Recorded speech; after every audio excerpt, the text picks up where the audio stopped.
నమస్తే అందరికీ. నా పేరు సింధు. నేను ఒక హెల్త్ కోచ్‌ని. నేను ఇక్కడ ట్రైనింగ్‌కి రావడానికి ముందు కూడా మాట్లాడే అవకాశాలు నాకొచ్చాయి. నేను స్టేజ్ కూడా ఎక్కాను. మైక్ పట్టుకున్నాను. నార్మల్‌గా మాట్లాడుతూ ఉండేదాన్ని. కానీ ఏం మాట్లాడాలో క్లారిటీ ఉండేది కాదు. జస్ట్ పేరు చెప్పేసేది. టెన్షన్‌గా అంటే గుండె బయటకొస్తదా అన్నంత టెన్షన్ పడేదాన్ని. అంత స్వెట్ వచ్చేసి తెలీదు. ఫస్ట్ నాకేంటి అంటే తెలీదు. తెలియకపోవడం వల్ల నాకు స్టేజ్ ఫియర్ కాదు, స్క్రీన్ ఫియర్ ఉంది. నాకు స్క్రీన్ ముందు ఆన్‌లైన్‌లో టాపిక్స్ చెప్పాలి అంటే చాలా భయమేసేది. ఎందుకు అనేది నాకిక్కడికొచ్చాక అర్థమైంది. ఎందుకు అంటే అక్కడ ఏం చెప్పాలి అనేది మనకి ముందు తెలిసుంటే భయమెయ్యదు. తెలియక భయపడుతున్నాం. ఆ ప్రాసెస్ తెలియాలి. మనం ఎక్కడ ఎండ్ అవ్వాలి, ఎక్కడ స్టార్ట్ అవ్వాలి, ఎక్కడ కొంచెం స్లోగా చెప్పాలి, ఎక్కడ హై చేయాలి, ఎంతవరకు ఆ టాపిక్‌ని మనం వాళ్ళకి అర్థమయ్యేలా చెప్పగలగాలి అనేది నాకిక్కడికొచ్చాక అర్థమైంది. నేను ఇందాక ఫస్ట్ ఎందుకు రాలేదంటే స్టార్టింగ్ నేను గమనించింది ఏంటంటే, మీరందరూ మాట్లాడాక కన్‌ఫ్యూజ్ అవుతున్నాను నేను. ఇవాళ కూడా అలా అవుతానా లేదా? నేను చెప్పాలనుకున్నది చెప్తానా లేదా? అన్న ఒక క్లారిటీ కోసం నేను లాస్ట్ వరకు రాలేదు. లేకపోతే స్టార్టింగే లేద్దాం అనుకున్నాను. అదొక్క చిన్న కన్‌ఫ్యూజన్ ఏంటంటే అందరూ మాట్లాడాక నేననుకున్న విషయాన్ని మర్చిపోతున్నా. కన్‌ఫ్యూజ్ అవుతున్నా. ఓహ్! ఆ పాయింట్ విన్నాను, ఈ పాయింట్ విన్నాను. గందరగోళం అయిపోతుందనమాట. ఇది బావుంది గదా! ఇది బావుంది గదా! ఇది గూడా నా ఫీలింగే గదా! అలా అనుకునే ప్రాసెస్‌లో నేనేదైతే చెప్పాలో అది మర్చిపోతున్నాను. ఆ టెన్షన్ అనేది కూడా నాకిక్కడికొచ్చాక ఓకే. తెలిసింది. ఎందుకు టెన్షన్ పడాలి? కాసేపు వెయిట్ చేస్తారు కదా! మన వాళ్ళే కదా! అందరూ నేర్చుకోవడానికే వచ్చాము అన్న ఆ కామ్‌నెస్, కూల్‌నెస్ అయితే వచ్చింది.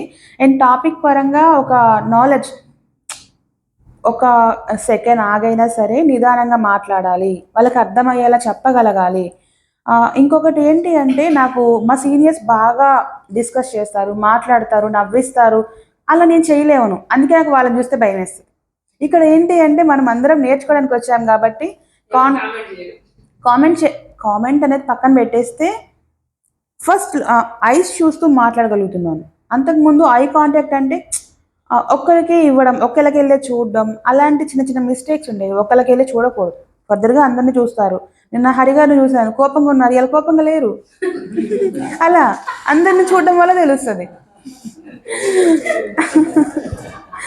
ఇట్లా నవ్వించగలగాలి.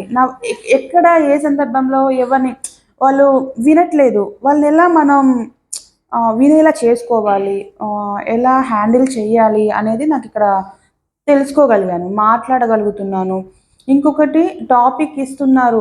నేను గమనించిందేంటంటే నాకు రానిది చెప్పండి అంటే టెన్షన్ పడుతున్నాను.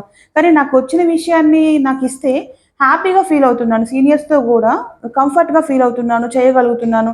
మాట్లాడగలుగుతున్నాను. ఫస్ట్ మాట్లాడడం వస్తుంది నాకైతే. ఆ కాన్ఫిడెన్స్ పెరిగింది.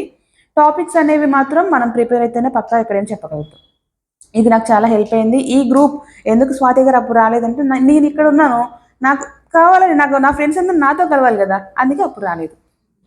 ఈ టీమ్ ఇక్కడున్నప్పుడు అక్కడెలా వస్తారు? అప్పుడొచ్చినా గూడా మళ్ళీ మనందరిని కలవడానికి ఇప్పటి వరకు వెయిట్ చేసి ఇక్కడికొచ్చారు. నాకైతే ఫస్ట్ డే వచ్చినప్పుడు జస్ట్ స్మైల్ వీళ్ళెవరో అలా అనిపించేది గానీ, ఇప్పుడు ఫ్రెండ్లీగా కృష్ణ గారిని చూసినా, స్రవంతి గారిని చూసినా, హరి గారిని చూసినా, స్వాతి గారిని చూసినా ఇప్పుడు పేర్లన్నీ తెలిసిపోయాయి. ఈజీగా అనిపిస్తుంది. నా ఫ్రెండ్సే గదా అనిపిస్తుంది. ఎట్లైనా మాట్లాడగలను అనిపిస్తుంది.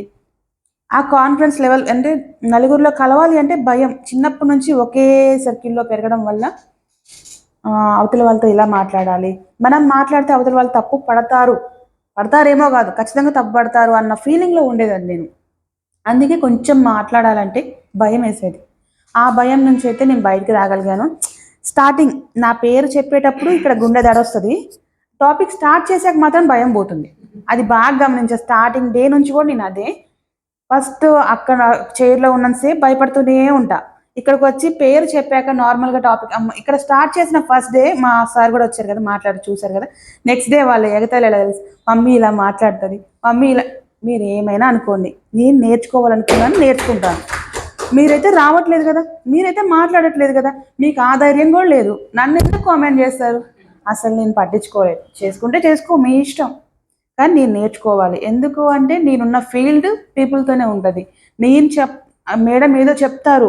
నాకు సొల్యూషన్ వస్తది అని నా దగ్గరకొస్తారు. నేనే మాట్లాడలేకపోతే ఫ్యూచర్ అనేది ఉండదనేది నాకర్థమైంది. ఈ ప్రోగ్రామ్ నాకు చాలా చాలా హెల్ప్ అయింది. ఫ్యూచర్‌లో నా టీమ్ గూడా ఇక్కడికొస్తది. థ్యాంక్ యూ అందరికీ. Thank you so much.